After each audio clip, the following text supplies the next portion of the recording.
Basra நகரத்தோட ஆளுநர் மாலிக் பின் முன்சிர் ஒரு இமாமுக்கு தலைமை நீதிபதி பொறுப்பை தந்தப்போ அந்த இமாம் அதை மறுத்தாங்க. அப்ப அந்த ஆளுநர் சொன்னாரு, நீங்க பதவி ஏற்கலன்னா 300 கசையடிகள் கிடைக்கும்னு. அதுக்கு அந்த இமாம் சொன்னாரு, உங்க பதவியை விட 300 கசையடிகளே எனக்கு நல்லா இருக்கும்னு. அந்த இமாம் யாருன்னு உங்களுக்கு தெரியுமா? அவர்களோட பேரு தான் முஹம்மத் பின் வாசி ரஹ்மத்துல்லாஹி அலைஹ். இவங்க இஸ்லாமிய பாரம்பரியம் மிக்க ஒரு பெரிய வசதியான குடும்பத்தில் பிறந்தாங்க. சின்ன வயசுல இருந்தே அனஸ் பின் மாலிக் ரலியல்லாஹு அன்ஹு, சாலிம் பின் அப்துல்லாஹ், அப்துல்லா பின் சாமித், சயீத் பின் அபில் ஹசன் ரஹ்மத்துல்லாஹி அலைஹ் என்று இது போல பல அறிஞர்கள்கிட்ட இருந்து இஸ்லாமிய கல்வியை கத்துக்கிட்டாங்க.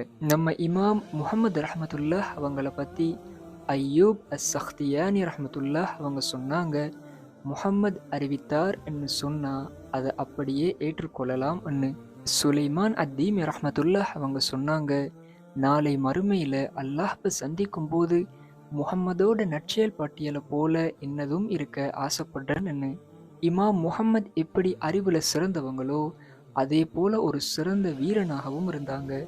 ஒரு தடவை ஹுதைஃபா பின் முஸ்லிம் என்ற தளபதிக்கு கீழே துருக்கியர்களோட ஒரு யுத்தம் நடந்தப்ப நிலைமை சரியில்லை என்றதை புரிஞ்சுக்கிட்ட தளபதி முஹம்மத் பின் வாசி எங்கன்னு கேட்டாரு.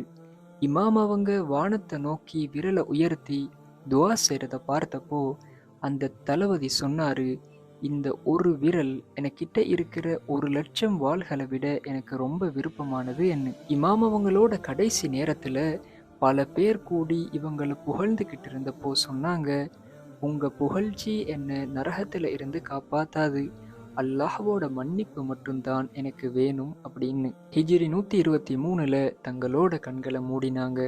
இதுதான் அறிவு கடல் வீரச்சிங்கம் முஹம்மத் பின் வாசி ரஹ்மத்துல்லாஹி அலைஹி அவங்களோட வாழ்க்கை சுருக்கம்.